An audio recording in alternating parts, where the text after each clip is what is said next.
पहले तो मैं विधायक कमांडो साहब को बहुत बहुत मुबारकबाद देता हूँ कि जो इनका जज्बा और जज्बात हैं और इन्होंने जो ये मुहिम चलाई है, उससे पहले जब ये संगठन नहीं बना था उससे पहले भी कमांडो साहब से मेरी मुलाकातें होती रहती थी और अक्सर मैं गुड़गांव में मिलता था। बीच में हम सामाजिक बहुत सारी चीज़ों में जो है उनमें जो जाते थे, जो सामाजिक कार्य होते थे। तो जो आपकी टीम है, मैं आपकी टीम को खास तौर पे एक चीज़ कहना चाहूँगा कि एक अच्छी सोच समाज के लिए और समाज के लिए अच्छी सोच होना ये बड़ी बात है और उसके लिए कोशिश करना वो उससे भी बड़ी बात है। और किसी भी काम के लिए, चाहे वो शिक्षा का क्षेत्र हो, चाहे हमारे डॉक्टर्स यहाँ बैठे हुए हैं, चाहे स्वास्थ्य के उसके मामला हो या हमारे उत्तराखंड देश, बहुत सारे मसले हैं। मेवात में पिछले 7-8 सालों से मेरा भी आना जाना लगा रहता है। तो यहाँ इतने मसले मसाइल हैं कि अगर आप जैसी जो टीम जो बन रही है, अगर ये पूरी तरीके से मेहनत करे तो कहीं ना कहीं हम ज़रूरतमंद जो लोग हैं, चाहे वो किसी भी ज़रूरत में हों, चाहे उनके स्वास्थ्य के संबंधित चीज़ें हों, चाहे और बहुत सारी चीज़ें हों, हम उनमें खरे उतर सकते हैं। लेकिन हमें ये नहीं भूलना चाहिए कि जब हम कोई भी कार्य करते हैं तो उसके जो हमारे बहुत सारे लोग हैं तो उसके नेगेटिव फैक्टर्स को लेके आगे बढ़ने लगते हैं और कहीं ना कहीं हमारे कदम जो हैं आगे बढ़ते बढ़ते कब आने लगते हैं कि लोग इल्ज़ाम लगाना शुरू कर देते हैं।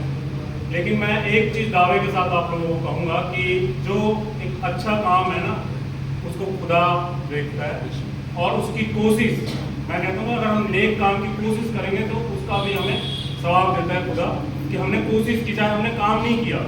लेकिन अगर हम जिस काम के लिए और जिस समाज, आज जैसे हमारे यहाँ चेयरमैन साहब बैठे हुए हैं, समाज हित की सोच चंद लोग रखते हैं, सिर्फ चंद लोग होते हैं, मुट्ठी भर लोग होते हैं जो समाज हित की सोच रखते हैं। उनमें से आप लोग, ये बहुत ही बड़ी बात है आप लोगों की, आप बहुत ही अच्छे और नेक लोग हो जो आप समाज की सोच रखते हैं। वरना आज का जो टाइम है वो बड़ा सेल्फिश टाइम है।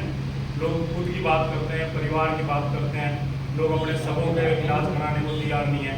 हमारे पास अच्छे डॉक्टर्स हैं जो पूरी मदद करने को तैयार हैं।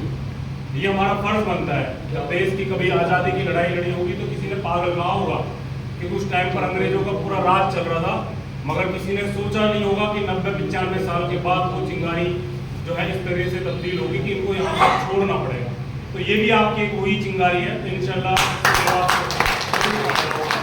और हम तो कमांडो साहब रिश्तेदार भी हैं, दोस्त भी हैं, हम तो इनके साथ हैं और हमेशा साथ रहेंगे इंशाल्लाह जब तक हैं।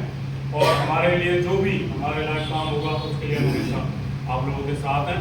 और मेरी दुआएं और मेरी यही है कि आप लोग जी तोड़ मेहनत करके इस पर काम करो, क्योंकि आज ज़रूरत है हमें सामाजिक एकता की भी ज़रूरत है, चाहे वो सब धर्म को साथ लेके चलने की ज़रूरत है। जैसे सिंह साहब पीछे कह के गए हैं कि एक मेवात को लेकर जो बदनामी पूरी दुनिया और देश में हुई है, तो उसके पीछे बहुत सारे रीज़न रहे होंगे। लेकिन हमें ये कोशिश करनी है कि कम से कम जो हमारा जो यहाँ प्यार मोहब्बत सदियों से रहा है और जो हमारी अच्छाई है, मेवात में बुराइयाँ नहीं हैं। क्राइम रेशो मेवात का 17वें नंबर पे आता है, गुड़गांव टॉप नंबर 1 पे आता है क्रिमिनल में। लेकिन मेवात को टारगेट किया जाता है बदनाम करने के लिए। इसकी एक छोटी सी खबर को भी नेशनल मीडिया दिखाती है। अगर कोई छोटा सा अगर यहाँ रेप हो जाए ना तो उसको इतना हाईलाइट कर देंगे। तो हमें इस बात से घबराना नहीं चाहिए कि यहाँ बहुत सारी कमियाँ हैं। ये कमियाँ हर समाज में हैं।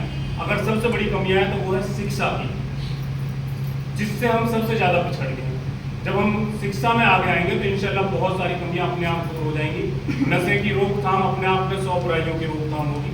तो आप इस पर काम करो, इंशाल्लाह आप ज़रूर कामयाब होंगे।